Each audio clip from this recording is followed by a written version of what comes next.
This happened a couple years ago, early spring. My cousin Kale invited me on a camping trip with her and two of her friends, Jessa and Mira. Just a quick weekend out in the Appalachian foothills, near the edge of Kentucky where it borders West Virginia. I'd been out that way before, but never this steep. We were way past the usual trails, up near the old ridgelines where everything feels older and quieter. Kale had found the spot through someone she worked with, apparently some half-forgotten clearing with an old fire ring left over from the days when forest crews used to bivouac out there. We packed light tents, a couple coolers, a speaker, and whatever gear Mira had borrowed from her dad's basement. It was all mismatched and smelled faintly of motor oil, but it worked. We hiked in late Friday morning, picking our way up a faded trail past an abandoned feeder road that was more ditch than path by then. Took us around 4 hours to reach the spot. Nothing dramatic, just a flat clearing scattered with pine needles, mossy stones, and a collapsed log or two. But it had that feeling, like we were standing somewhere nobody had touched in a long time. You could tell the trees hadn't been cut in decades. The air felt still, in a way that made your voice sound louder than it should. That first night was exactly what we wanted. Kale got a fire going, we cooked a can of chili, and passed around this horrendous apple moonshine she'd liberated from her uncle's pantry. We all pretended it didn't taste like regret and lighter fluid. Stupid jokes, dumb stories, one of those nights where the firelight makes you feel safe without really knowing why. I crawled into my tent just after midnight. Cold, but manageable. I remember thinking how loud the crickets were, constant, like static on an untuned TV. What woke me up was the silence, not just quiet, dead still. No wind, no bugs, no crunch of settling branches. It was like the whole forest hit mute. I kept my eyes shut for a second, thinking maybe it was just my brain readjusting after sleep. Then I heard it, a dragging sound, long and slow, something scraping across dirt. No rhythm, just this irregular pull, then stop, then pull again. It stopped right outside my tent. I didn't move, not even a breath. I just lay there, heart pounding so hard I thought it might give me away. I didn't unzip the flap. I didn't call out. I just waited, listening, but the sound never came back. Eventually, I must have passed out, because the next thing I remember is morning light leaking through the tent walls. I did mention it at breakfast. Just figured it was an animal, or maybe one of the others had gotten up and accidentally kicked something. When we were packing up later, though, I saw this mark in the dirt. Just one. A long, shallow gouge, like something had been pulled through the clearing. It started by the old fire ring and ended maybe 4 feet from where my tent had been. No boot prints. No tracks. Just a single broken line in the dirt. The second night felt different before it even got dark. Kale kept saying she felt weird, kind of lightheaded. Mira was shivering even though it wasn't cold like the night before. We didn't drink that night. Didn't really joke around much either. Just sat around the fire, talking low like we were trying not to wake something. At some point, around 10, the speaker started acting up, not just cutting in and out, skipping, like someone was hitting play and pause over and over. It sat untouched on the ground, blinking. We all just stared at it until Kale reached over and shut it off without saying anything. Mira went to bed early, and Kale followed not long after. I stayed up poking at the coals and trying to talk myself out of being on edge. The crickets were back, but they didn't sound right. Too many sudden pauses, and then these weird synchronized stops, like someone was flipping a switch off and on. I stood up, stretched, and had just turned toward my tent when I heard it. A cough. It came from just past the tree line, maybe 15 feet beyond the edge of the fire's glow. Not deep, more like someone clearing their throat. It wasn't loud, but it was sharp, human. Then I called out, "Hello?" No response. I grabbed the flashlight, stepped up to the edge of the clearing, and scanned the trees. The beam hit nothing but bark and empty branches. I didn't go past the perimeter, just stood there a bit, then turned and zipped myself into the tent like a kid hiding under the blankets. Next morning, I casually asked Kale if she'd heard anything weird during the night. She gave me this look and said she thought she'd heard low voices, like a muffled conversation somewhere nearby. figured it was me and Mira talking, but Mira swore she'd been asleep the whole time. We all just kind of sat there after that. Quiet. No one said what we were thinking, but it was clear none of us were comfortable staying another night. We decided to hike out that evening. Yeah, it'd be rough in the dark, but nobody wanted to wake up there again. We packed everything, doused the fire, and waited for the last coals to cool before scattering the ring. Kale went to grab her last bag from near the trees. That's when it happened again, the dragging. Not behind us this time, but across the clearing, from the far side. Loud, deliberate.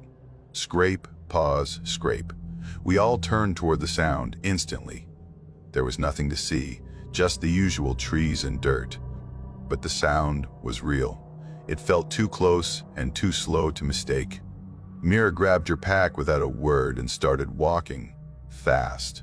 Kale and I fell in behind her, not bothering to scatter the firestones or double-check the site. We didn't stop. We were maybe halfway back to the feeder road, legs sore and boots covered in mud, when we saw it. Something up ahead, just off the trail. At first, it looked like a person, standing there with their back to us. But as we got closer, we realized it wasn't upright at all. It was something long kind of folded up in the brush stretched between two trees in this weird slumped angle, like it had been dragged and left there. KL lifted her phone and flicked on the flashlight. The beam caught something pale and smooth. It was a tarp, old, stained, and bunched up like someone had tried to pull it further but gave up. The end of it was tangled in low branches. For a second, none of us said anything. None of us touched it. We gave it a wide berth, staying in each other's line of sight the whole way back. No more talking until we hit the truck. Once the gravel road came into view, I felt my jaw unclench for the first time in hours. It wasn't until we were halfway back to town that Mira finally said what we'd all been thinking. I don't think we were supposed to be there. A week later, Kale sent me a screenshot. Someone in a local missing persons group had posted a photo of something a hunter found near the same stretch of woods. It looked like a makeshift campsite, probably used in the last few days. There were scraps of food wrappers, a hoodie, and this old portable radio sitting in the dirt. But behind it, almost out of frame, was a blurry blue tent. It looked just like the one Mira used. That was it. We swear we never talked about it anymore.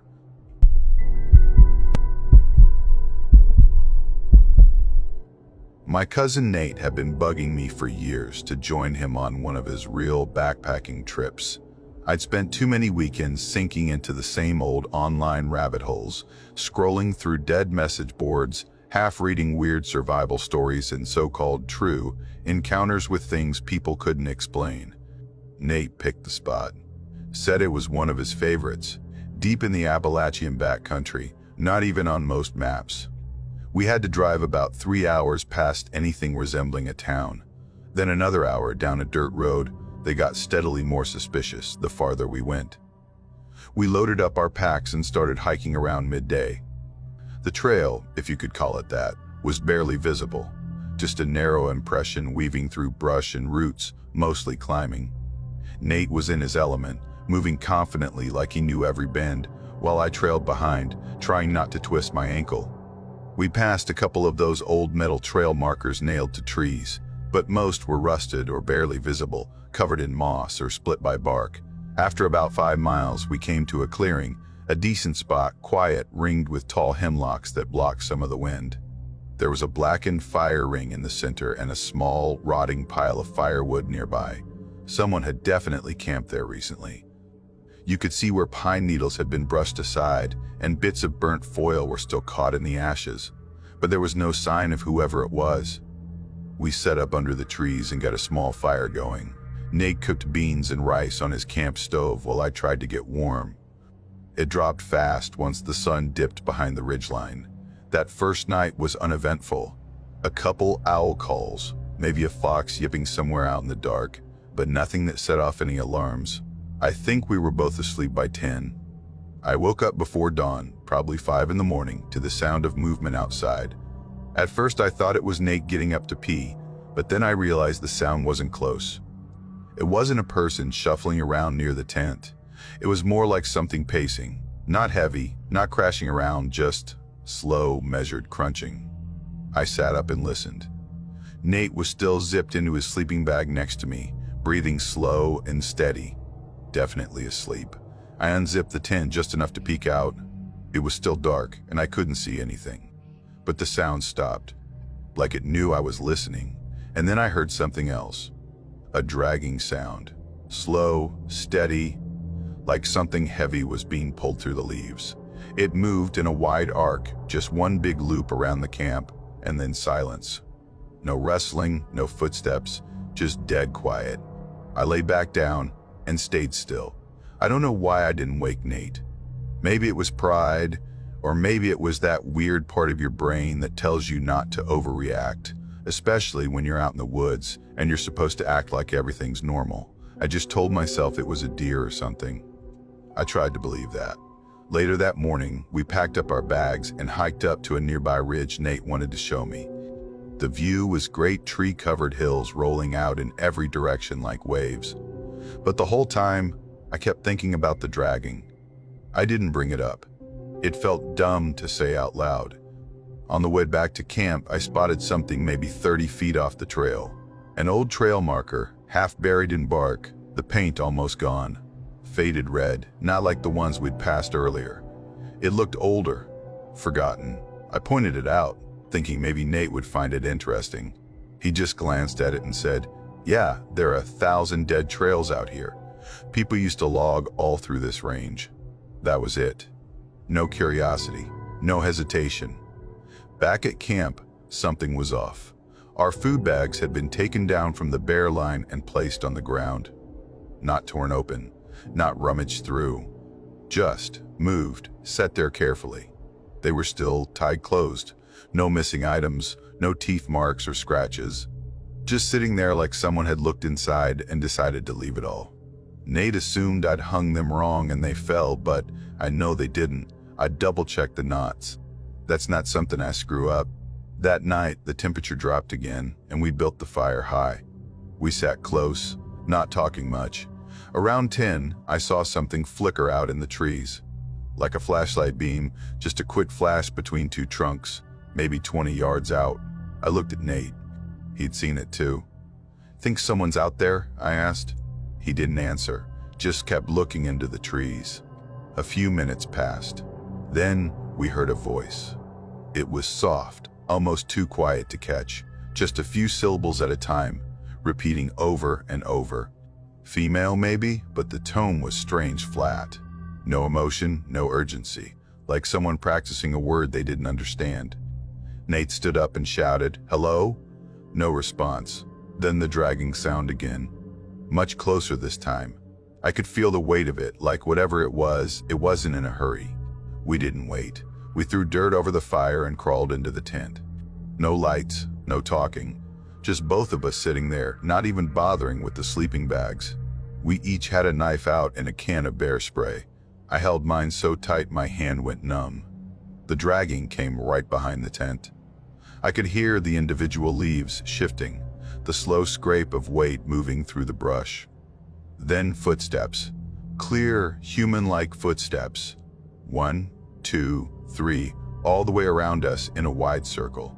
And then it stopped. We didn't sleep at all. Every small noise outside had me holding my breath. The air in the tent felt heavy, like we were waiting for something to come through the wall. At first light, we tore everything down in minutes. No breakfast, no coffee. Just packed and left. About a mile down the trail, Nate stopped suddenly. "Shit," he said, "my hatchet." I told him to leave it. He wouldn't. So he dropped his pack and jogged back. I waited. 10 minutes. Then 20. I started walking back toward camp, calling his name. Nothing. Then I saw him. He was walking fast, eyes wide, no pack, no hatchet, just him, breathing hard. When I asked what happened, he didn't say a word, just walked past me like I wasn't even there. It wasn't until we were almost back to the car that he finally spoke. "We don't talk about this," he said. I asked him again what he saw, what happened. He hesitated, then said the camp looked the same as we'd left it, except for two things. The fire pit had been restacked perfectly. Fresh wood, dry kindling, like someone had prepared it to light again, and inside the tent, carved into the nylon wall, was his full name. Underneath it, one word: stay. We got in the car and drove in silence. We didn't talk until we hit pavement. That was 3 years ago. Nate hasn't been camping since. He sold all his gear the following week: tent, stove, boots, everything. Won't even go near the woods. Last month, I stumbled across a thread on a backwoods hiking forum. People were talking about strange encounters in the Appalachians. One post mentioned a dead zone near a ridge, said gear gets reorganized, campers hear movement at night, someone circling their tent, a voice repeating itself in the dark. No one had replied. The person who posted it? Their username was Tay23.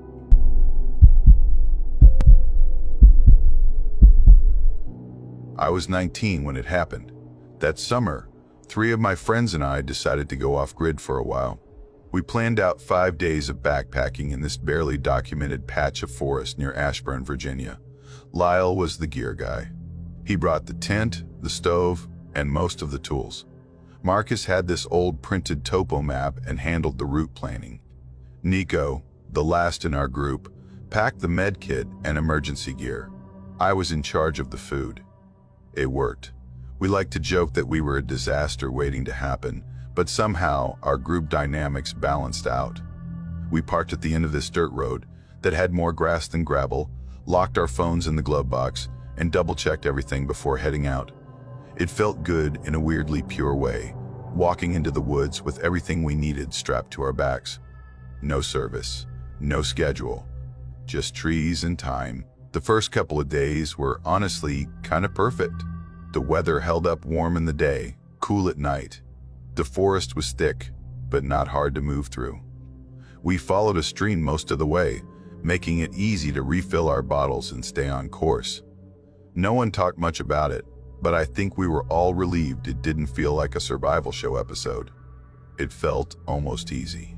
On the second day, late afternoon, we stumbled across a stretch that looked like something out of a postcard. The land dipped into this little sloped clearing with big mossy rocks and flat patches of pine needles. A narrow creek ran through it, just deep enough to soak your feet. It felt untouched, like no one had walked through in years. Lyle took one look and said, "We should stay there 2 nights. Rest up, maybe fish." Everyone agreed. We got camp set up, cooked dinner, and sat around the fire until it got dark enough to matter. At some point, I grabbed the pot and headed down to the creek to wash off the last bits of our pasta mess. It was maybe 30 yards from camp, just far enough to feel alone. I was crouched by the water, scrubbing at the edges, when I heard something behind me, just a small crunch, like a foot pressing lightly into dry leaves. I turned fast, thinking Nico had followed me down, but there was no one there. Just trees and shadows. I stood still for a bit, listening. Nothing. No footsteps, no breathing, not even birds. It was like the forest had paused. When I turned back to the creek, the pot was gone. Gone. I blinked a few times, trying to convince myself I was just tired and looking in the wrong spot. I even patted the ground around me, like it had fallen into a weird crack between the rocks. But it hadn't clattered, hadn't rolled. It was just not there anymore. I climbed back up to camp, trying to stay calm, figuring I'd probably left it further up the slope without realizing. Lyle and Marcus were still by the fire, roasting the last marshmallows. I asked if either of them had come down to the creek. They both looked at me like I was nuts. "You serious?" Lyle asked. "Why would we?" I told them the pot was gone. Not misplaced. Not lost.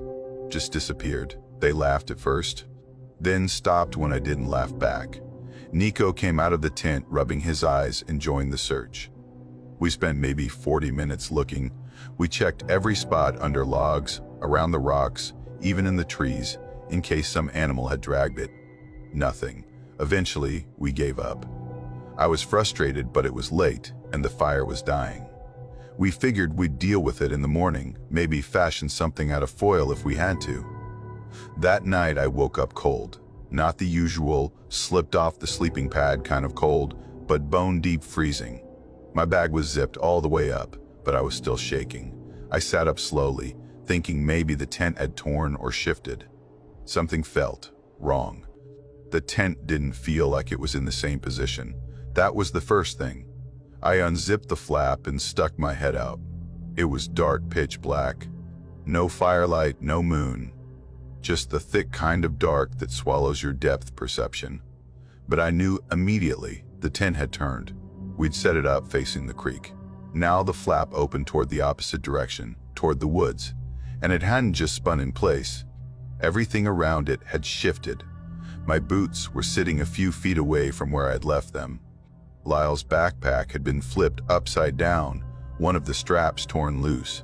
The bear bag, the one we'd hung between two trees 10 feet off the ground, was missing. Just gone. The rope was still hanging there like nothing had touched it. I woke the others. Lyle came out first, groggy and annoyed. But once he looked around, his mood changed. Nico looked at the gear, then at us, and didn't say anything. We talked through the possibilities. A person? Maybe, but none of us had heard anything. No voices, no lights, no breaking branches, just silence. We packed up at first light and hiked out fast. No one said much, but you could feel the tension. We moved until we found a rocky ridge that opened up a bit less tree cover, more sky. It felt safer in a way. That night, it started to rain. We cooked on a flat stone under the tarp, trying to get back to normal. The mood lightened for a bit, until Marcus looked up and said, "Didn't we hang 4 bags?" There were only 3. Mine was gone this time. Rice, trail mix, jerky, all of it. Marcus tried to play it off, said I probably left it at the last camp in the rush. I knew I hadn't. I remember clipping it in myself. No one wanted to argue, but we all knew what it meant. That night, I barely slept. Every time a branch creaked or the tarp shifted in the wind, I found myself holding my breath. At one point, I heard something circling the edge of our camp. Not fast, just slow, deliberate steps through the brush. By the 4th night, Lyle suggested we start keeping watch. 1-hour shifts. Marcus took first. I had second. He woke me up around 1, his face pale and drawn. He said he'd heard a voice somewhere down the slope, just out of sight. It only said one word, whispered real slow, closer. He didn't joke. He didn't smile. He just handed me the flashlight and went straight into his sleeping bag. I sat there, back against a rock, watching the woods. Everything was quiet again. Still. At some point, I caught a shape out of the corner of my eye, standing between 2 trees. Tall, still, not moving. I blinked and it was gone. I didn't say anything in the morning, just told them the night was quiet. We broke camp early and decided to head back a day ahead of schedule. No one protested. About 2 hours from the trailhead, Lyle stopped suddenly, his foot frozen mid-step. He was staring off to the right, where a narrow tree stood just off the path. There was something nailed to it. The pot, hung at eye level, dead center, polished, clean, not a speck of soot, like it had been scrubbed with steel wool. No one walked closer, no one touched it. We just kept walking. Back at the car, all 4 doors were unlocked, but nothing was missing. Not the phones, not the wallets, not even the loose change in the cup holder. And that was the last time I ever went camping.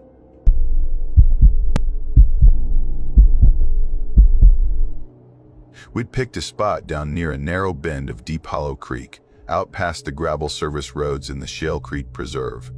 We were a good 12 or 13 miles from the nearest ranger station, way beyond cell range. There were 3 of us, me, my cousin Bailey, and her fiancé Matt. Bailey and I grew up hiking those mountains. We'd done this stretch before, different loops over the years, but always this same general area. We bushwhacked, slept in hammocks during thunderstorms, gotten turned around and figured it out. This stuff never rattled us. Matt, though, this was his first time out in real backcountry. No amenities, no campground. He'd done day hikes, sure, and I think he'd stayed in a cabin once with his friends. But nothing like this. No trail markers beyond the entry. No bathrooms, just rocks, trees, and the sound of whatever was nearby. He asked a lot of questions, made jokes about bears, kept triple checking his gear, even though Bailey had packed half his stuff. The first night felt normal. Honestly, it was one of the smoother setups we've done. We pitched tents close to a flat patch just above the creek's bend, maybe 20 yards from the waterline. The trees around there grow close but not dense, so you get decent visibility without feeling exposed. We made a good fire, cooked some instant noodles, passed around a flask, and just let the night settle. Matt kept remarking how quiet it was, not in a scared way, just kind of impressed. "It's weird," he said, "how once the fire dies down, it's like the whole place exhales." That stuck with me, not in a dramatic way, just the phrasing. By the second night, I noticed he kept bringing it up, the quiet. But this time, he didn't sound impressed anymore. More puzzled. "Still no bugs," he said, looking up from the fire. "Seriously, I haven't heard a single buzz. No mosquitoes, no moths hitting the tent, nothing." Bailey rolled her eyes and said, "Complain when you do get bit." But I got what he meant. The quiet wasn't peaceful anymore. It was flat, hollow. Even out there you should hear something, especially by water. Frogs, crickets, owls. But there was nothing. Not even wind. We laughed it off again, but there was this undercurrent now, like a thin wire pulling tighter. That night, something woke me up. I don't know what time it was. Late, definitely after midnight. I didn't hear anything, didn't dream anything weird. I just came awake, like a switch flipped. I lay there a while, eyes open in the dark, waiting for something to tell me why I was up. That's when I noticed the sound. Water, not the creek, not the low gurgle we'd fallen asleep to. This was different, sharper, closer. It sounded like a trickle at first, then steadier, like someone had turned on a faucet. Not a loud gush, just this controlled, clean stream. Way too close. It had a rhythm to it. Too exact to be part of the landscape. I sat up and peeked through the tent flap. The fire had burned down to this dull red ash ring. Bailey and Matt's tent was zipped up. His boots were still out by the fire pit. Nothing looked off. But the water noise was louder now, almost. Deliberate. Like it was being poured just behind me. I stepped out. Didn't see anything. The creek was still 20 yards downhill. I crouched near the tent and held my breath. The sound didn't stop. It didn't change. It was like it didn't care I was listening. Eventually, I gave up trying to find it. I crawled back in and pulled the sleeping bag tighter. The noise followed me for a while, into sleep, I think. It stayed in my head like tinnitus, just looping. The next morning, nobody said much. I didn't bring it up. Neither did Matt. But around lunch, while we were boiling water, he casually said, "I think I saw something last night. Like, out in the trees." He didn't push it, didn't make it a big moment. Just said it, then stared at the steam coming off the pot. Bailey just rolled her eyes again. "Probably a deer, or one of your imaginary owls." He smiled, sort of. But that was it. No more jokes about the quiet, no more observations. That night, he built the fire higher than we usually do. Kept feeding it. I told him we didn't need that much heat, and he just said, "Yeah, but I want the light." He kept glancing downhill toward the creek, like something might be walking back up. It was after midnight when I heard the first zipper. His tent. I figured bathroom break. But a few seconds later, I heard another zipper mine. From outside, I froze. My hands were under the blanket, but I could feel my palms sweating. I whispered, "Matt?" Nothing. I sat up and looked out through the mesh. He wasn't near my tent. Not anywhere in the camp circle. But then I saw him, standing about 10 feet away, right at the edge of the clearing, facing the trees. Back straight, arms at his sides, just staring. I unzipped a little more and whispered again, "Matt, what are you doing?" He didn't move. Just lifted one hand, slowly, like he was motioning me to stop, not in a friendly way. Just a slow, firm signal, like I wasn't supposed to follow. Then he took a step forward. Bailey's voice cracked through the sounds behind me. "Matt, what the hell?" She came out barefoot, hair messy, clearly half asleep and pissed. He didn't react, just kept walking, 1 foot at a time, like he wasn't the one moving, like something was walking through him. She ran to him and grabbed his arm. That's when he turned. Fast. Too fast. Too fast. I still don't know how to describe his face. It was his. But it wasn't. His mouth was hanging open. Not surprised, just slack. Like his jaw didn't belong there. His eyes were wide, too wide, and they didn't focus. Not on her. Not on anything. He mumbled something, a low, wet syllable. No words. Just noise. Bailey shook him hard. For a second, he blinked, and then he dropped, like a puppet with the strings cut. We dragged him back into the tent. He didn't resist. He just sort of melted into the sleeping bag. Didn't say anything. Didn't move. Out cold. He slept through the rest of the night. In the morning, he acted like nothing had happened. Thought we were joking. Said we must have dreamed it or misunderstood. Bailey didn't argue. She just handed him her phone. She'd taken a few pictures, trying to light the way with her screen when she'd run after him. One of them showed him, clear as day, from behind. And just over his shoulder, half invisible behind the trees, there was something else. It looked like skin. Human-shaped, but all wrong. Stretched between two trunks, thin and veined, like it had been peeled off and hung to dry. No head, no face. Just folds. Like it had collapsed in on itself and was trying to hold form. We didn't pack slowly. No breakfast. No idle talk. By 10, we were hiking out. But something was wrong with the trail. Landmarks were out of order. First, we passed that split boulder we saw on the first day, then the crooked birch with the rope swing, which we should have hit hours ago. Bailey checked the topo map 3 times before saying, "This doesn't make sense. We've been here already. We weren't just lost, we were looping, on a marked trail." Matt stopped walking, didn't say anything at first. Then he looked up the hill and whispered, "I think we're being followed." I asked him why he thought that, but he just kept staring toward the tree line. We stood still, listening. That's when I saw it. A hand. A hand. Just the fingers, slowly curling around a tree trunk maybe 30 feet up the slope. Not normal fingers. Too long. Too many joints. Each one moved like it had its own weight, like it wasn't using bones. Matt didn't even look at me. Just said, "It's copying us." We didn't speak again. Just ran. We cut straight through the trees, pushing past limbs, climbing over rocks, smashing through undergrowth. I don't remember how long we ran. It felt endless. Then suddenly, gravel. The sound of a car. We burst out of the woods like animals, breathless, covered in burrs and mud. Bailey flagged down the first pickup that passed. The guy didn't ask many questions, just drove. They moved out of state within the month. Matt barely slept for weeks. Told Bailey he kept hearing water dripping in the walls. As for me, I went back once, only to the edge. Just to look. The creek was there. Same bend. Same moss-covered rocks. Same trees. But the trail? Gone.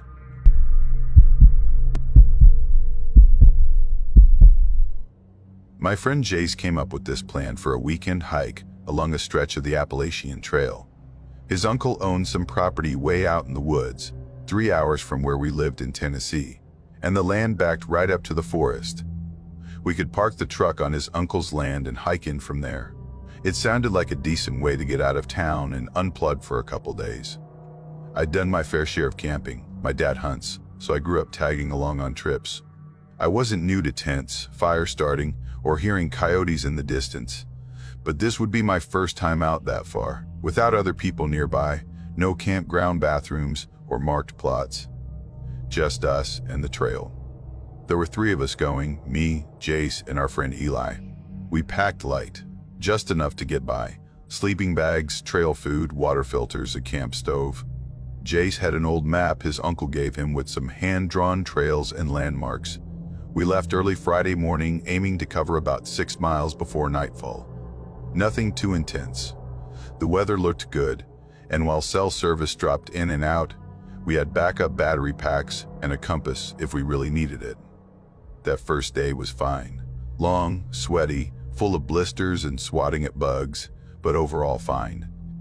We made decent time. Around 3 in the afternoon, we hit the 5-mile marker and started looking for a place to set up. Jace remembered a spot from a hike he did once with his uncle, a clearing with an old stone chimney standing by itself. No house or anything, just the chimney left behind. Sounded cool, and he said it wasn't much further. We found it after another half hour. There it was, this tall, crumbling stone chimney, just sitting alone in a clearing like it was waiting for someone to finish building the house around it. It looked like it had been there forever. Moss along the sides, cracks running through the stone, nothing around it but trees and weeds. The strangest part was how intact it was. Everything else, the structure, the foundation, completely gone. We pitched our tents a little ways back and got a fire going before it got too dark. It was quiet out there, not in a spooky way, just in that deep woods kind of way. No cars, no people, just birds and the occasional squirrel rustling around. By 8, we were sitting around the fire, passing a bag of trail mix and talking about school and summer plans. We weren't even trying to be tough guys, just felt relaxed, like the kind of night where nothing could go wrong. Then we heard something in the woods, crunching leaves, maybe 20-30 feet off to the side. Eli went quiet mid-sentence and turned his head. We all sat still. The sound stopped almost immediately. We kind of laughed it off. Deer, maybe. Could have been a raccoon or something bigger. Normal forest sounds. But we were all just a little more aware after that. An hour or so later, we heard it again. This time from behind us. Same type of sound. Slow, steady footsteps, crunching the underbrush. Not the quick hops of a rabbit or the skittering of a raccoon. Just deliberate, careful steps.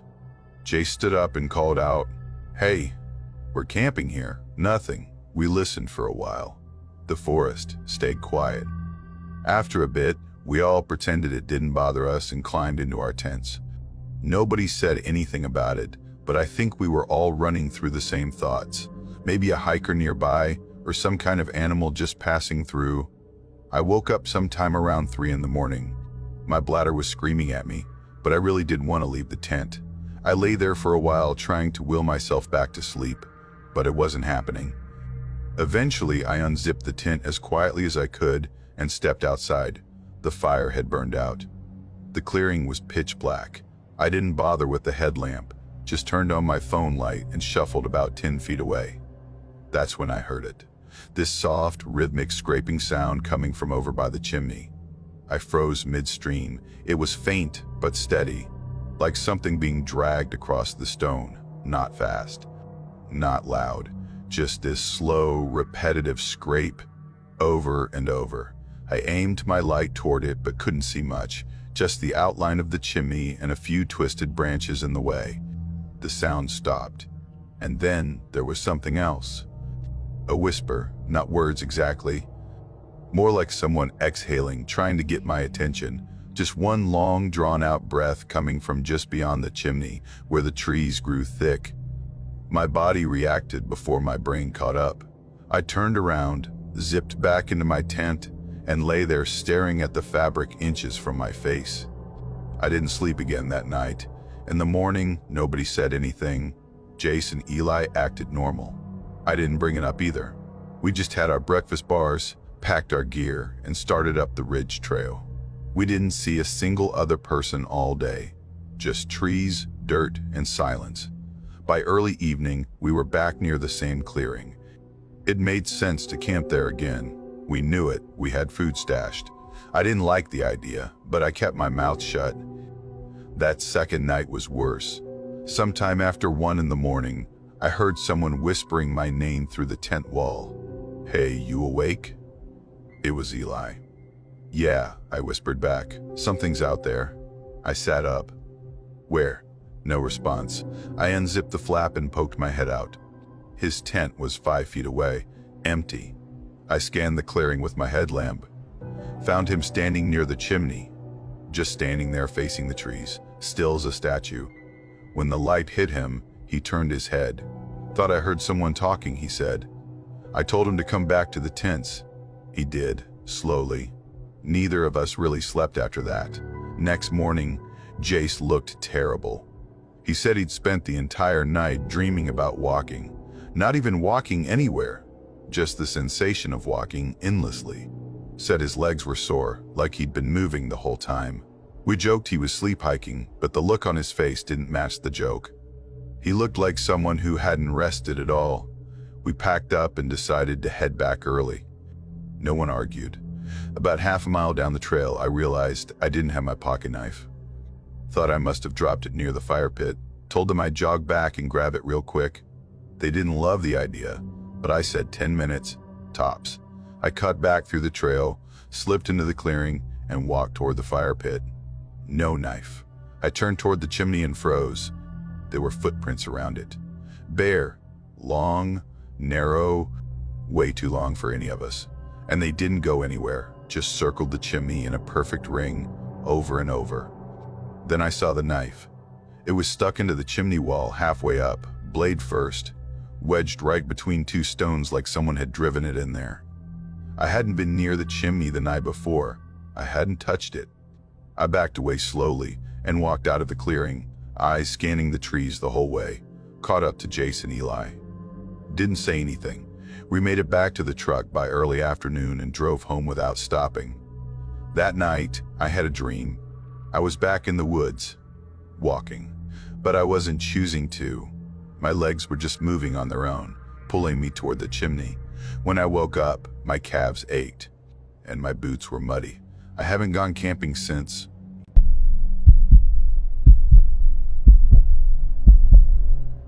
I was 21 when we decided to hike the Raccoon Ridge trails. 6 days out in the Appalachians, in a patch of wilderness people mostly forget about unless they grew up near it. No resorts, no overlooks, no casual Sunday hikers. Just trees, creeks, and a whole lot of quiet. There were 5 of us.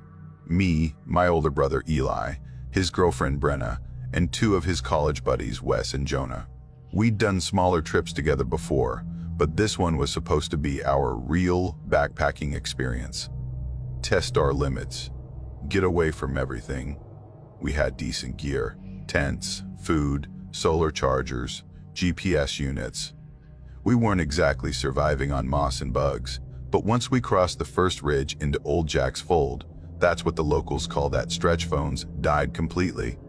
No signal, no stray bars. Just the map, a compass, and Wes swearing he remembered the route from a camping blog. By the 3rd day, we'd covered about 14 miles. We were tired but not wrecked. Joints stiff, feet blistered in spots, everyone moving slower, but still joking around. That night, we started looking for a place to camp earlier than usual. Jonah wandered off the main path for a bit and came back saying he'd found a good spot near a bend in a creek. Said it looked flat and dry, plus it was quiet. That part stuck with me, how quiet it was. No buzzing, no frogs. Not even the usual rustle from squirrels or birds hopping through underbrush. The water moved, but even that sounded off, muted. Like the whole place was wrapped in insulation. Eli laughed and said it was like someone had hit mute on the woods. We all chuckled, but no one really followed up on it. We set up our tents in a little horseshoe shape, with the fire pit in the center, ate some salty trail food, boiled water for tea, and sat around the fire talking. Everyone but Jonah. He sat hunched a little forward, hands on his knees, just staring into the flames. He hadn't been himself all day, slower to answer, barely touched his food, but now he just looked blank, like the fire had taken him somewhere and he hadn't come back yet. Brenna leaned over and asked, kind of gently, "You good?" Like she already knew the answer. Jonah didn't look at her, just said, "Just thinking," in this strange underwater kind of voice. It sounded like him, technically, but if you closed your eyes, you might have thought someone was doing a slow motion impression of him. It wasn't just what he said, it was how he said it. Like each word was being selected one at a time from a list. Like he didn't trust the sound of his own voice. We figured maybe he was dehydrated, or just fried from hiking. Eli offered him water, but he waved it off. He went to his tent early, didn't even say goodnight.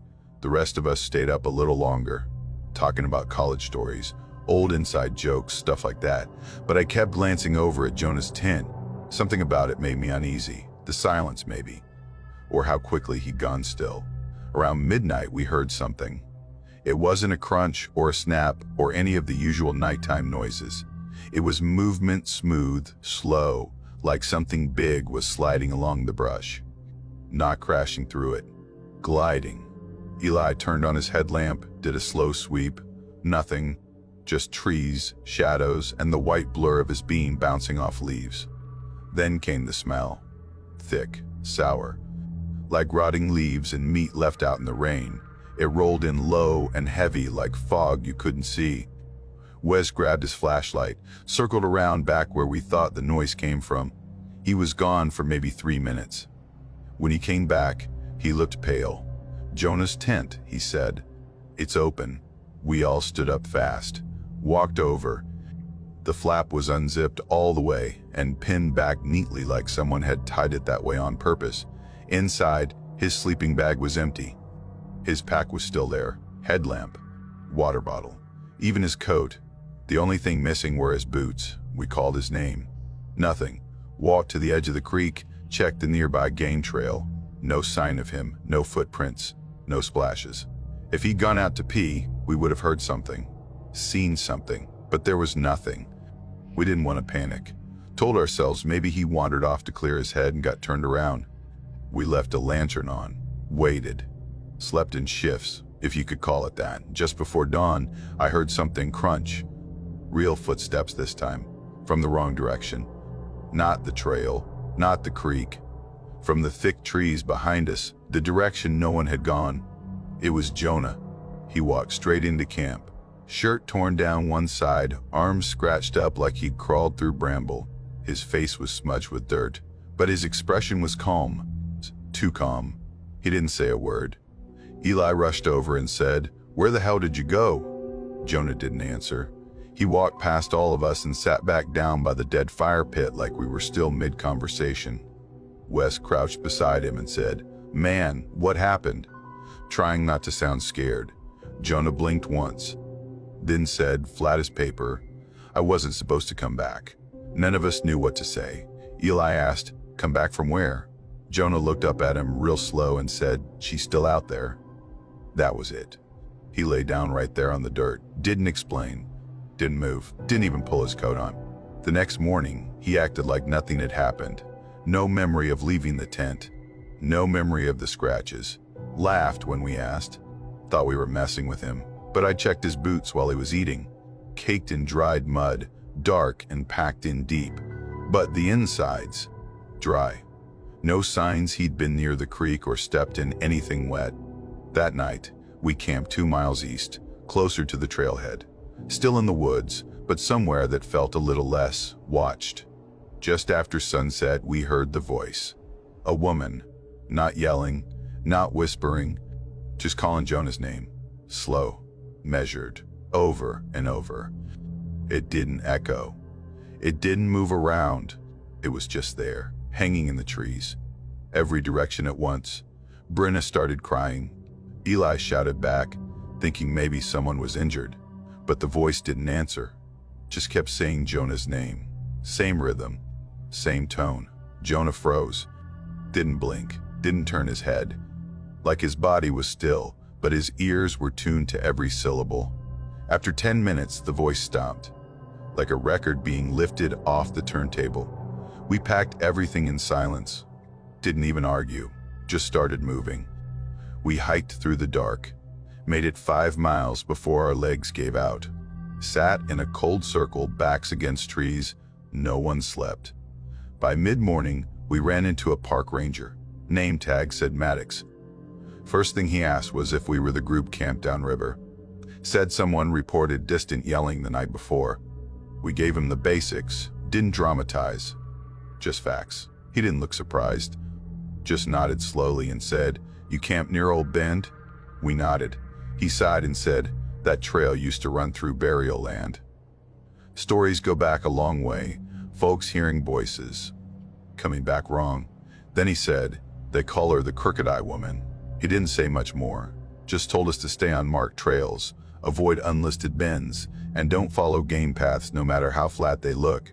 We ended the trip early, packed up and drove home without a word. Jonah slept the entire drive, mumbling in his sleep.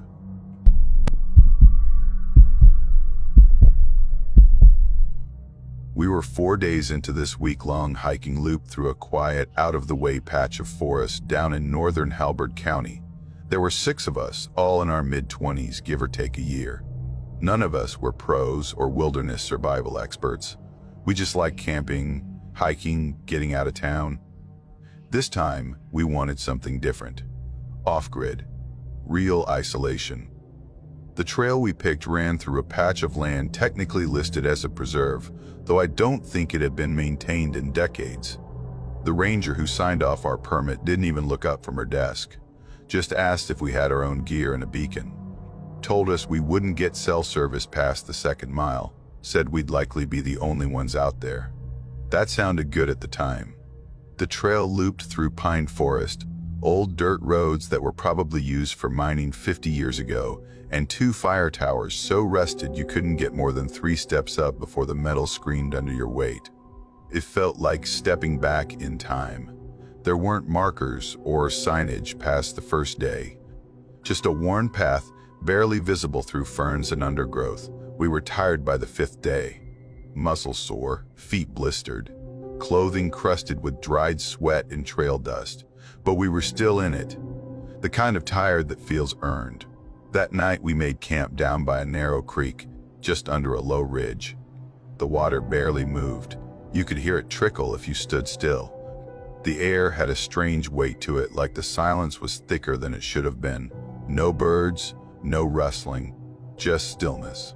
I remember standing there, brushing my teeth, and realizing I hadn't seen a single animal all day, not even a squirrel. After we ate, we sat around a small fire. Everyone was too drained for real conversation. It was just the flick of flames and the occasional clink of metal cups. Then Will decided to tell one of his Appalachian ghost stories, as he called them. Stuff his grandfather used to tell him when he was a kid. He told us a few before, half folklore, half campfire nonsense. But that night, they hit different.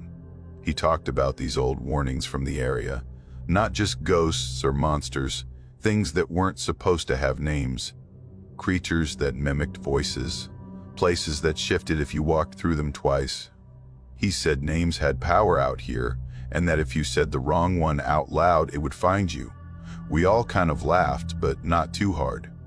There was a weird tension in the air that made everything stick a little harder than usual. He must have noticed, because then he said we should each make up our own scary story. Said it would confuse the spirits, like a joke spell, a reverse curse. Typical Will, joking around but half believing it. So, we went around the circle one by one, making stuff up. Stories about hikers who vanished, trails that looped back to the beginning no matter how far you walked, weird backward-speaking people. You know the type. When it got to me, I was already in my sleeping bag, kinda drifting off near the fire. I heard someone say, "Your turn, Ribbon," and I sat up just enough to talk. I remember starting something about a guy who finds a cabin deep in the woods, one that shouldn't exist. That's it. That's the last thing I remember clearly. Next thing I knew, I was on my back, staring through the mesh of my tent at the stars. I was still mid-sentence. My mouth was open. The fire had burned low. I could hear myself talking, but I didn't know what I was saying. The words sounded like mine, but they didn't feel like mine. Then, without thinking, I said, "They all died. That's the end." And everything just stopped. Nobody moved. Nobody reacted. They were all just sitting there, completely still, like statues caught mid-blink. I sat up all the way. Jamie had tears silently running down her face, not crying, just leaking. Her hands were shaking a little. Nora was curled in on herself, fists clenched in her lap, knuckles like chalk. Even Will looked sick, like he was about to throw up or pass out. I asked what was wrong. Nobody answered.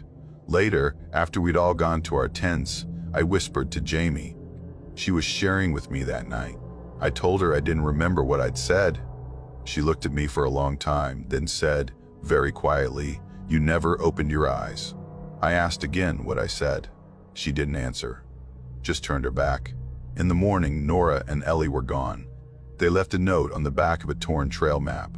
It said, "Heading back. Don't follow." That's all. They didn't take food. They didn't take the radio. just their packs and barely enough water for a day.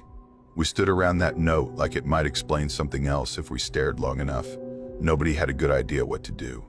It was 2 full days back to the trailhead, no matter which direction you walked. We decided to keep going forward. We figured they'd stick to the trail and make it out ahead of us, or someone would find them. We hit the emergency beacon once, just in case, no signal. The next 2 days felt wrong, not scary, not dangerous, just wrong. No one said much. No one joked anymore. Will barely looked at anyone. At night, we didn't build another fire. We just ate cold food in the dark and went to bed early, like we were afraid of drawing attention. When we finally got back to the lot, Nora and Ellie's cars were still there. That kicked off the real search. Rangers, helicopters, dogs.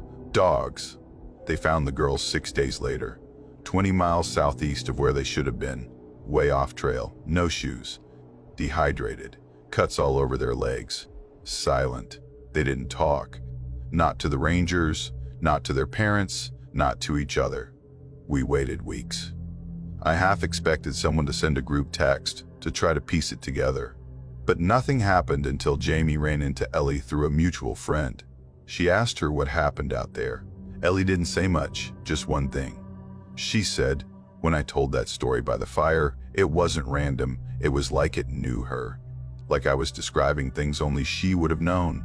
Childhood nightmares, places from her past, things she never told anyone, specific names. And she said the worst part wasn't the details. It was the feeling that I wasn't telling the story, that the story was telling me. I never remembered a word of it. We tried to get together once, just to talk. Jamie left early. Will didn't show at all. I think we were all hoping someone else would be brave enough to say what we were all thinking.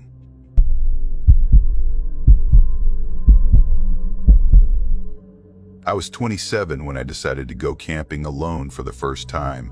Not car camping, not a short hike from a trailhead, really out there. Deep woods. I'd just quit a job I couldn't stand, and I hadn't lined up anything new yet. So I figured I'd try to shake it off in the mountains. I'd hiked in the southern Appalachians before, usually weekend stuff, nothing serious. But this time I picked a spot I'd marked a few weeks earlier using my Gaia app, no trail nearby. Just a clearing I'd found on satellite view, about 8 miles from the road. Northwest of a town called Elbridge. Middle of nowhere, basically. I packed light but smart tent, compact sleeping bag, small stove, water filter, headlamp, knife, book, and a few meals. I knew there wouldn't be any cell service once I got a few miles in. That was part of the point. It took me most of the afternoon to reach the spot. The hike in was tough in parts, some downed trees, faint game trails, nothing marked. But it felt good to move, quiet. I didn't see anyone else the whole way. No boot prints, no voices, nothing. Just leaves and the occasional squirrel crashing through brush like it owed somebody money. The clearing itself was almost too perfect. Flat ground, soft pine bed, small fire ring, someone must have built a long time ago. Moss-covered rocks in a half circle around the edge. It felt like nobody had touched it in years. That first night was easy. I built a tiny fire, heated up one of those foil dinners, and watched the sky get darker between the tree branches. No weird sounds, no animals creeping close. I turned in early, lay in my tent listening to the wind push through the trees. I think I was asleep before 9. I woke with the sun and unzipped the tent to this soft golden light spilling through the trees. It was dead quiet except for the occasional woodpecker hammering somewhere off to the left. My legs were a little sore from the hike, but in a good way. I made coffee with the little camp stove, stretched out on a rock, and watched steam rise from the mug. Around mid-morning, I decided to hike out to a ridge I'd noticed on the topo map. It was another couple of miles from camp, steeper terrain, but I figured I had time. It ended up being worth it, narrow trail, but it opened up to a view straight down to the river below. No houses, no boats, no roads. Just trees and water and sky. I stayed there for maybe 2 hours. Read a little, wrote in my journal, mostly dumb stuff. I remember thinking I hadn't seen a single person since leaving the car, not even far off. Not a voice. not a distant echo. It felt like the whole forest was holding its breath. It was mid-afternoon when I headed back, and that's when things started feeling off. When I stepped into the clearing, I stopped. My tent flap was open. Not all the way, just halfway, like someone had started to unzip it, then decided against it. The flap was rolled slightly, like someone had touched it. I stood there for a long second, just looking at it, trying to remember if I'd left it that way, but I know I didn't. I'm not careless with that stuff, especially not in tick country. And it hadn't been windy. I checked the inside. Nothing was missing. My gear was exactly how I'd left it. My sleeping bag was still zipped. My food was sealed, but it didn't feel right. It felt like someone had been there. I didn't start a fire that night, didn't want the light. Instead, I got into the tent early and read by headlamp, my knife within reach. I kept pausing to listen. Every little shift outside made my chest tighten, but there was nothing. No animals, no wind, just stillness. Then around 9, I heard something. One footstep, just one. It wasn't an animal. I've heard plenty of deer and raccoons crashing around in the woods. They're loud, erratic. This was clean. One deliberate step on pine needles, maybe 15 feet from the tent. That soft crunch, unmistakable. And then, nothing. I didn't move. I barely breathed. Just lay there, straining to hear something else. A second step. A cough. Anything. But there was only silence. Eventually, I convinced myself it could have been a branch falling, or my own mind. I must have stayed awake another hour before I finally fell asleep. Next morning, I opened the tent, and there was a stone, flat, smooth, light gray, placed right at the entrance, where I would have stepped on it getting out. It hadn't been there before. It was too centered, too clean. I stared at it for a long time. Then I picked it up and threw it as far as I could into the woods. I packed up fast, no breakfast, no second thoughts. I was supposed to stay another night, but my gut had already decided. I wanted out of those woods. About a mile into the hike back, I saw something I couldn't explain. Off to the side of the trail, maybe 30 feet in, was a structure. Just a lean-to made of thin branches, leaves, bark slabs, built low against a boulder, like a crude little hut, not large enough to stand in. And here's what shook me. It hadn't been there on my way in. I was certain of that. The trail passed close enough that I would have seen it. There's no way I missed it. I stepped off the path and crept closer. Right in front of the lean-to, on a square of moss, was a pattern made of bones. Tiny ones, maybe rabbit or squirrel, clean, arranged in careful lines and angles. Some kind of symbol, or maybe just decoration? I don't know. But they weren't scattered, they were placed. My stomach dropped. I didn't get any closer. Just turned and walked fast back to the trail, my pulse ticking up. The rest of the hike was dead quiet. No birds, no breeze, nothing moving. When I finally reached the car, I practically threw my gear into the trunk and slammed it shut. I stood there for a second, scanning the woods, expecting someone to step out. No one did, but I couldn't shake the feeling that someone had been watching me walk away. Back home, I tried to brush it off. I told myself someone else had been camping nearby, maybe a hunter or someone doing weird survivalist stuff. The bones could have been a prank.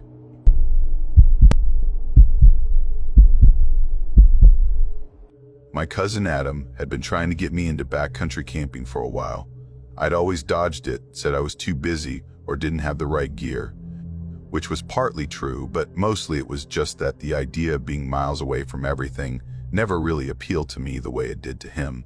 I liked the idea of nature more than I liked the reality of it. But that year, I don't know, I guess I just gave in. Life was loud. Work was draining. I figured a few quiet days off-grid might help reset my head. We picked a weekend in early October, right after the last wave of leaf peepers, and before the hunters really started showing up. Adam knew a place out in Shaver Hollow, deep in George Washington National Forest. No marked trails, no shelters, just pure off-the-map wilderness. He'd been out there once before, years ago, but only for a day hike. The plan this time was 2 nights, 3 days, totally off trail. We parked at the end of a dirt road that barely counted as drivable and set off with our packs, boots, and a printout of the topographic map. The first day was mostly hiking. We moved slow, cutting through the brush, stopping every hour or so to adjust gear or drink water. We passed over 2 ridges, 1 stream, and what looked like an old rock wall, maybe from some long-abandoned property line. Around late afternoon, we found a decent clearing near a shallow creek. It was maybe 20 feet across, mostly flat, with enough space between the trees for our tents. No sign anyone else had camped there recently. No trash, no fire ring, no markings. Just a clean, empty spot tucked out of sight. That first night was uneventful, in a good way. The sound of the creek made it easy to relax. I fell asleep early, actually.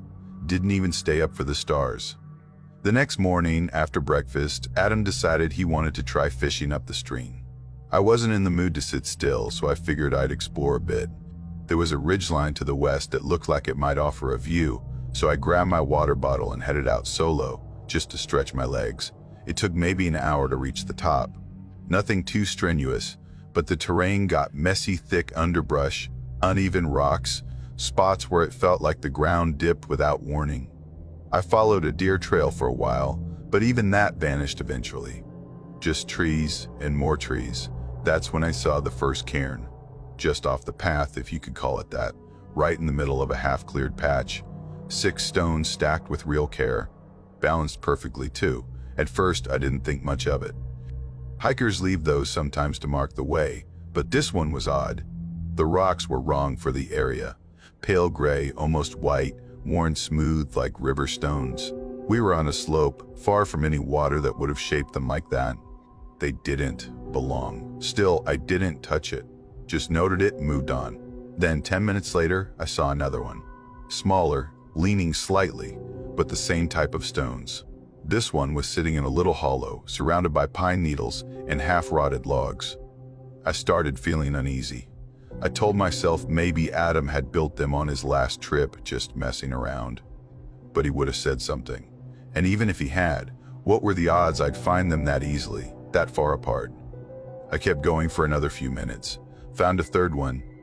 This one collapsed, with 2 of the stones cracked and moss-covered, tucked beside a tree that looked like it had been struck by lightning years ago. Its trunk had split in this jagged, unnatural way, like something had forced it apart. I stood there for a long time, not really thinking about anything, just staring at it. That's when I realized how quiet the woods had gotten. No birds, no wind, not even the distant trickle of the creek. I hadn't even noticed it fade out, it just wasn't there anymore. It was like the whole forest was holding its breath. I turned around and started heading back. When I got back to camp, Adam was crouched by the fire pit, poking at it with a stick. He asked how the ridge was, and I said it was fine. I didn't bring up the cairns. I don't know why, maybe I didn't want to spook him. Or maybe I just wanted to believe it wasn't weird. We made dinner and settled in for the evening. That's when we noticed things weren't the same. The fire ring we'd built was slightly off stones, shifted like someone had taken it apart and rebuilt it without really understanding the layout. Adam's fishing rod, which he'd left leaned against a tree, was lying on the far side of camp, facing downhill. And my tarp, one of those lightweight nylon covers I'd tied between trees for rain, had a long, ragged tear down the middle. It wasn't clean. It looked like it had caught on something sharp and been pulled. We both stood there staring at it. Adam asked if maybe it was a bear. I said maybe, but we both knew it didn't make sense. Bears don't move gear around. They don't stack stones. And they don't do it all without leaving prints. We talked about hiking out, but it was already getting dark. We decided to stay one more night, stick together, keep our knives close. We had a flare gun. We figured whoever or whatever was out there probably wasn't coming back. We were wrong. I crawled into my tent around 9. Laid there for a while, listening. Nothing. I must have dozed off because the next thing I remember is waking up with this strange awareness that something was off. I wasn't sure why at first. Then I heard it. Leaves. Crunching. Slowly. One step, pause. Another step. They were moving in a wide arc around our camp. Not fast, not quiet either. Just casual. Like someone walking deliberately, not caring if they were heard. My heart started pounding. I didn't move, just lay there, eyes wide open, hand gripping the handle of my knife inside the bag. I kept waiting for a flashlight beam, a cough, a voice. Nothing. Then something touched my tent, right near my head. Just a light pressure, like a hand pressing gently against the nylon, not pushing in, just resting there. Fingers maybe. I stopped breathing. It stayed like that for what felt like forever. Then the pressure moved, slid downward, across the wall of the tent. Then it was gone. I didn't sleep the rest of the night. I just lay there frozen until the sky started getting light. When I finally unzipped my tent, Adam was already up. He looked pale. He wasn't talking, just rolling up his sleeping bag, stuffing things into his pack like it was a fire drill. His tent had a long slash down one side, same kind of tear mine had, but lower, near where his torso would have been while sleeping. He said he hadn't heard anything. We didn't eat, didn't even boil water. We just packed up and left. About an hour into the hike, we saw something hanging from a branch over the trail. It was my bootlace, one I'd used to secure my tarp. Someone had taken it and braided it into this strange little knot. 3 loops, 1 long tail, all pulled tight and left dangling like a charm. It wasn't just weird. It felt deliberate, like a message. Adam saw it too. We didn't stop, didn't touch it. We just kept walking. By the time we got to the gravel access road, my legs felt like rubber. We sat in the car for a few minutes, not saying anything. Then Adam started the engine, and we drove back to his place in total silence. I didn't sleep well for the next couple nights. That was 3 years ago. I haven't camped since.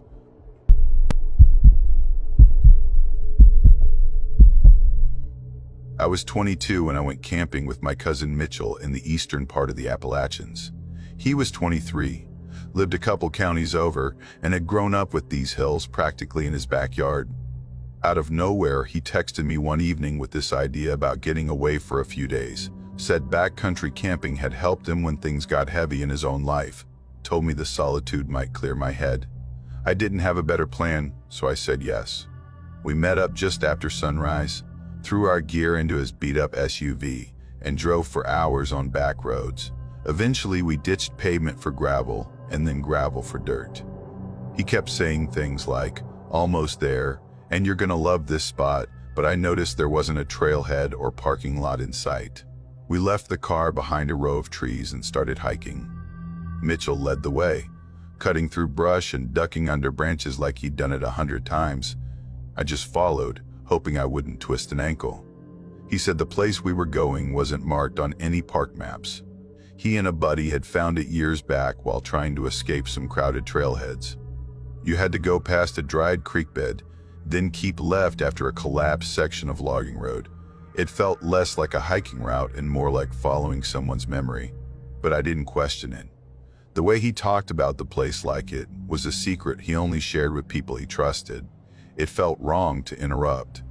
By late afternoon, we set up camp at the edge of this stone ridge, surrounded by dense trees and uneven forest floor. The spot was beautiful in that wild, untouched kind of way. No old campfire rings, no beer cans, no boot prints. If anyone had stayed there before, it had been a long time ago. Mitchell got a fire going while I unpacked. I remember sitting on a log, looking around, and realizing how quiet it was.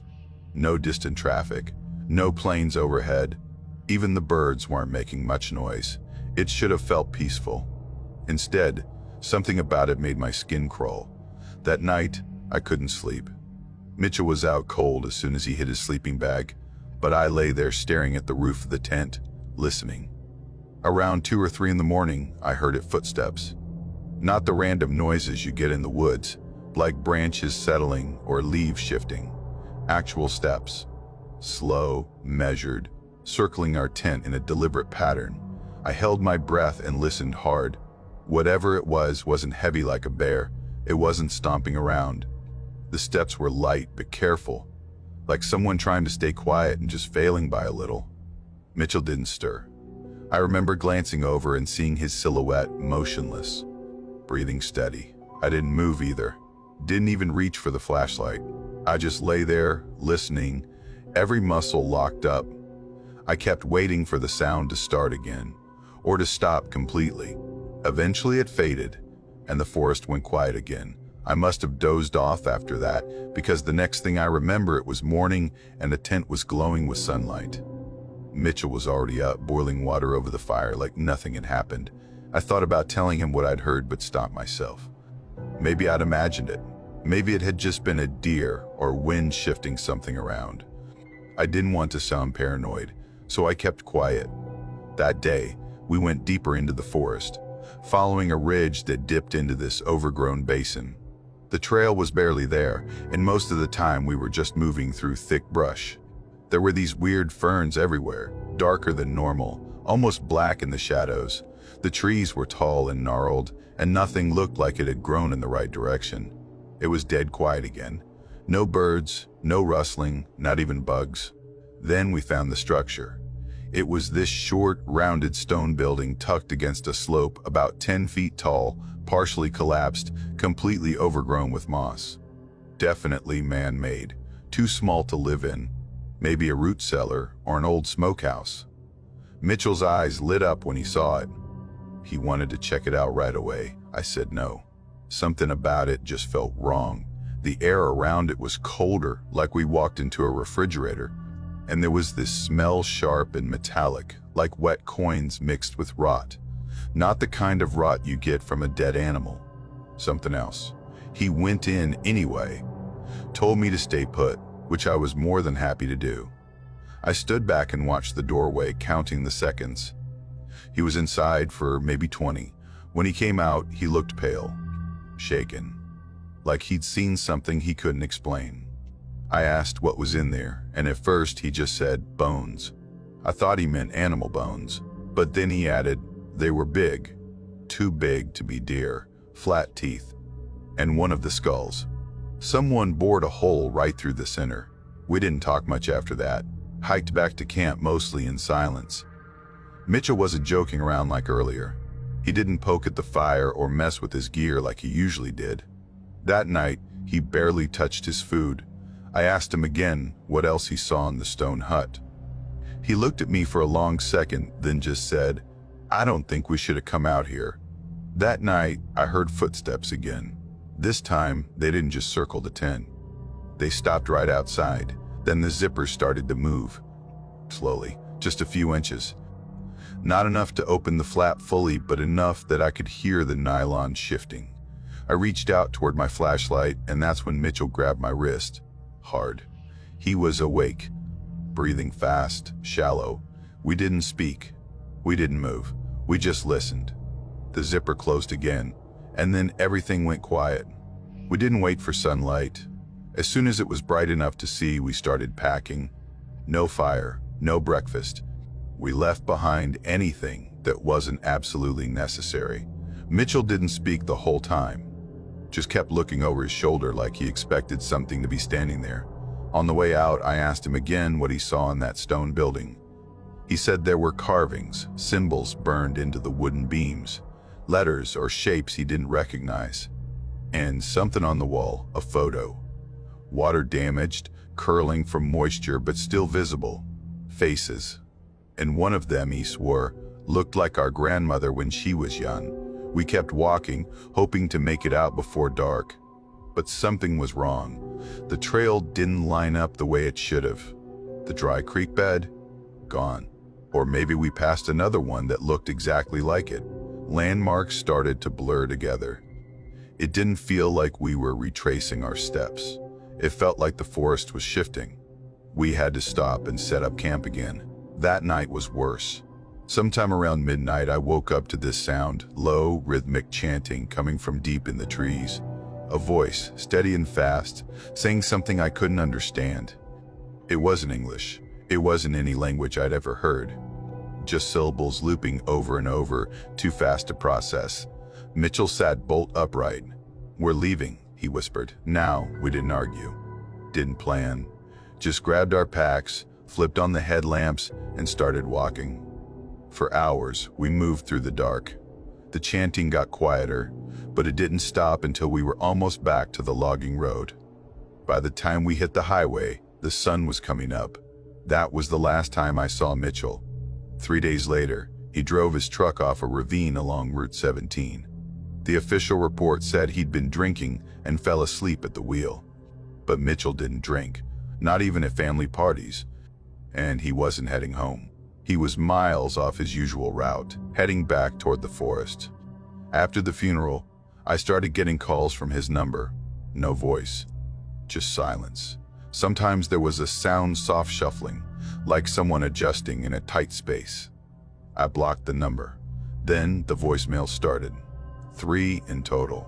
The first 2 were just empty. The third had breathing. Slow, deep, right up against the mic. I changed my number. I packed a bag and left town. I'm writing this from a motel 2 states over. I'm not sure where I'm going next, but it won't be anywhere with walls that close me in. And I haven't camped since.